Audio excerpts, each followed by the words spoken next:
Imagine a dark night in Topkapi Palace, where the sobs of a young boy echo through cold stone walls, signaling the arrival of a woman who would change the fate of the Ottoman Empire. 5-year-old Prince Abdülhamid, left alone after his mother, Temujin, Caden's sudden death, was lost in grief.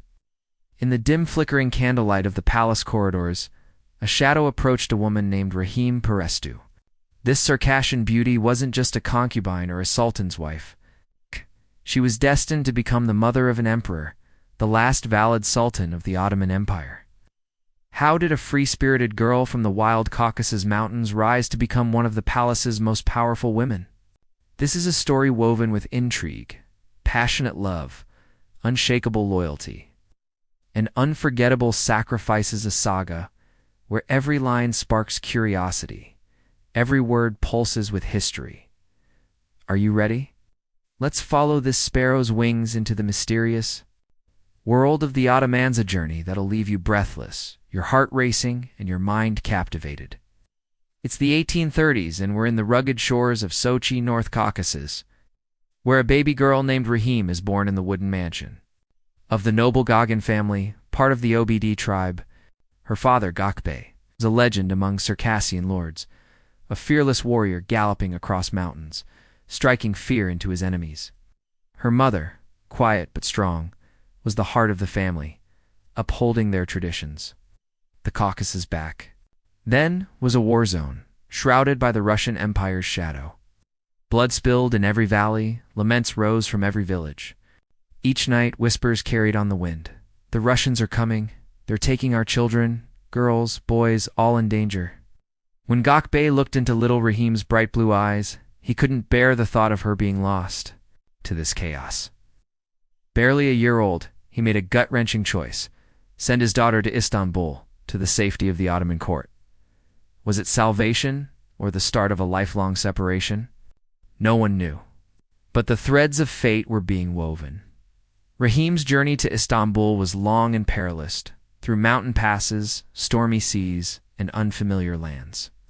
The Ottoman capital was a world apart, minarets piercing the sky, palaces gleaming with gold, markets buzzing with the scent of spices.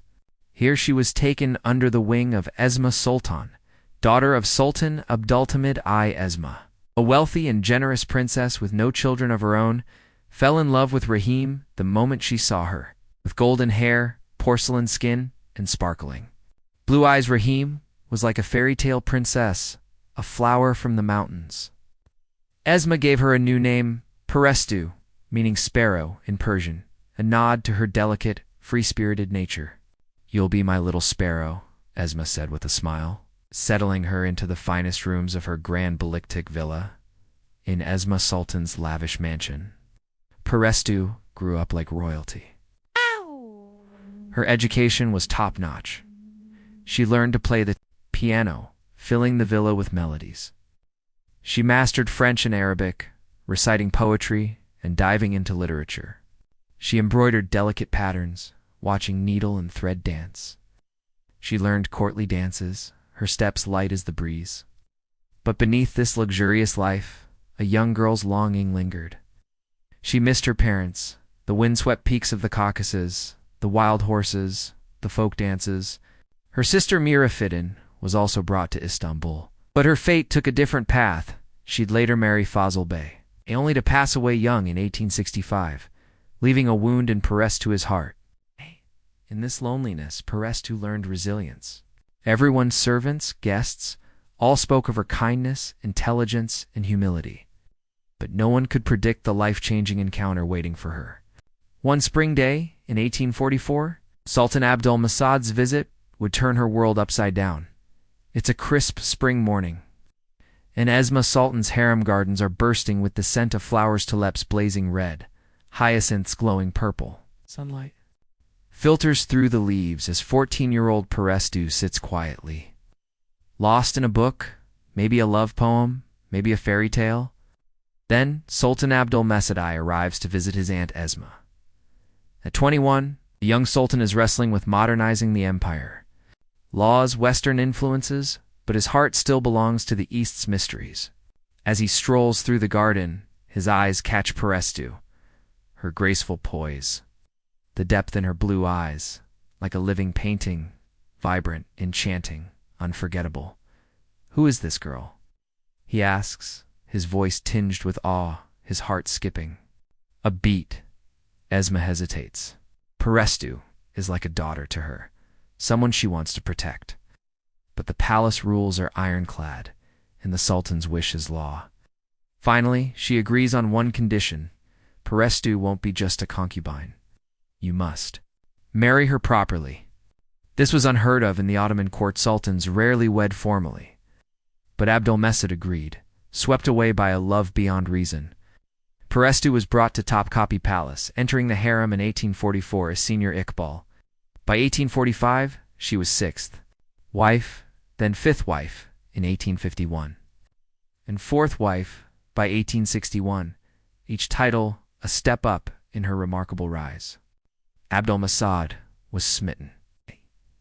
At night, in rooms lit by flickering candles, they'd read poetry together, Fuseli's ghazals, Baki's verses. When Perestu played the piano, Abdülmecid would smile, the cold palace walls warmed by their connection. Symphony of love, a palace dream. But this romance wasn't just about passion. Perestu's fate was tested by her inability to have children, perhaps a curse, perhaps a trial. Yet the palace's tragedies opened a new door for her in 1845. Semil Sultan's mother, Dazdidel Hanim, died maybe from illness, maybe something darker. Perestu took the little princess under her wing, becoming her mother, telling bedtime stories, playing games during the day. But the real turning point came in 1852. Temujin Kaden passed away young, perhaps a disease, perhaps palace intrigue. 5-year-old Prince Abdülhamid was left an orphan, his tears flowing like a river. Abdülmecid entrusted his son to Perestu. "Be his mother, Perestu," he said, his voice trembling. In that moment, a sparrow's wings enveloped a prince's life. Perestu scooped Abdülhamid into her arms, wiped his tears, and stroked his hair. "Don't be afraid, my son," she whispered. "I'm here. I'm your mother now." This bond wasn't just a mother-son relationship. It would shape the future of an empire rooted in faith, loyalty, strength.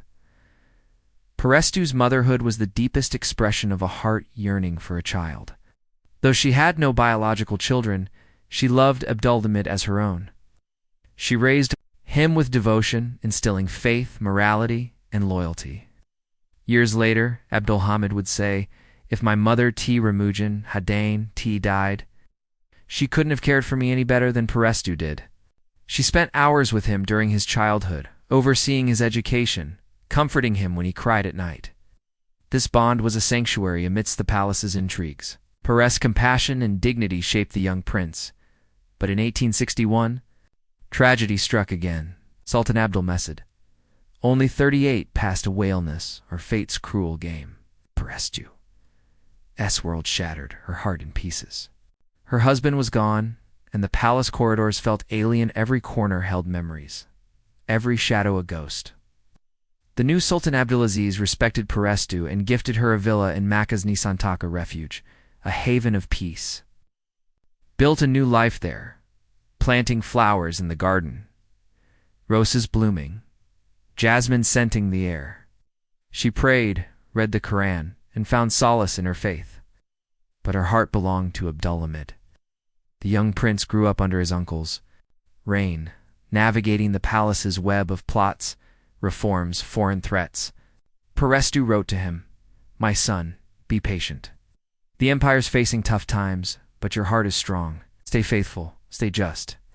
By 1876, the Ottoman Empire was caught in a storm: Balkan uprisings, financial crises, palace coups. Abdulaziz was deposed.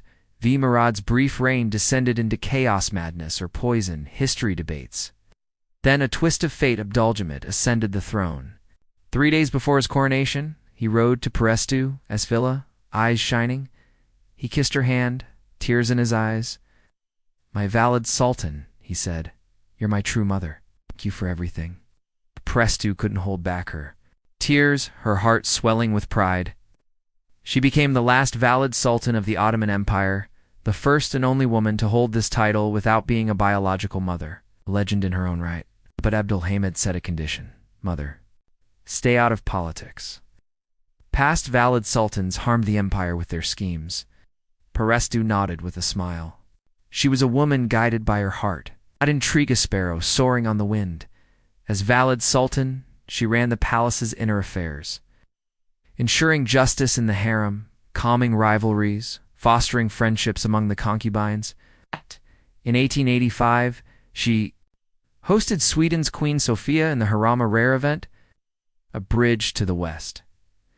Every Friday, she attended Abdullah Salemul ceremonies, invited personally by the Sultana, mark of respect before the public. But the palace was a nest of schemes, jealousy, gossip, hidden agendas.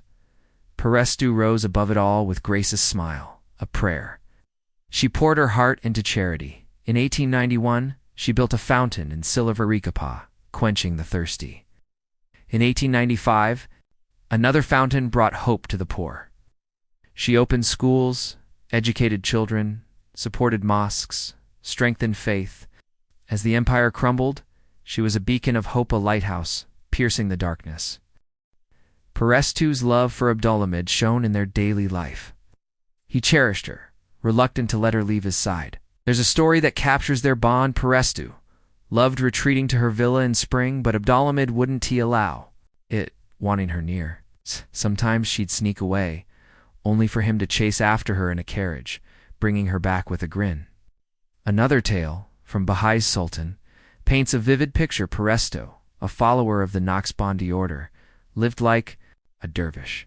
In her later years, frail and thin, Abdulhamid would drape a shawl over her to keep her warm. She'd slip it off, disliking wool. He'd return, put it back, and playfully scold the attendants. "You're letting my mother get cold." He'd never upset her. They'd sit by the pond in Yildiz Palace's gardens, sipping coffee, chatting about life. In 1879, when her stepdaughter Medea Sultan wanted to marry for love, Perestu gently persuaded Abdulhamid, ensuring Medea's happiness, a testament to her nurturing role in the family. Abdulhamid honored her until her final day. She loved him like her own, filling the void left by his birth mother. But in 1904, on an autumn evening, Perestu's room in her Makkah villa glowed with candlelight as leaves fell outside, the wind whispering. At 74, she was worn down by health struggles, age perhaps, or the weight of the palace's burdens. Lying in bed, she penned her final letter to Abdulhamid: "My son, protect the empire, but rule with your heart. Never lose your loyalty, your faith." With her last breath, the palace mourned, flags lowered, prayers rose. Her funeral was held at Yildiz Hamadai Mosque, with Sufi chants echoing at the Zazeli Tek. She was laid to rest in Abzmiriga Valid Sultan, tomb among the empire's great women. Finding eternal peace under the stars, Perestu's legacy lives not just in stone but in hearts. Abdulhamid, as piety, loyalty, and morality all bear her mark, a mother's gift, an emperor's foundation. As the Ottoman Empire's last valid sultan, she's etched in history, a symbol, an inspiration. Her story lives on in novels like HFC Topa's S. Abdelmessed and shows like Piatat Abdelhamid, captivating millions. She flew away like a sparrow, but her wings' echo lingers in the Caucasus Mountains, palace halls, and history's pages. This epic journey ends here, but history is a treasure chest of secrets. Dive into the Ottoman world's mysteries, intrigues, and loves by subscribing to our channel. Don't forget to like and drop a comment. Who's next? Maybe your suggestion will star in our next video. Let's turn history's dusty pages together. Join the adventure, subscribe, and keep these legends alive.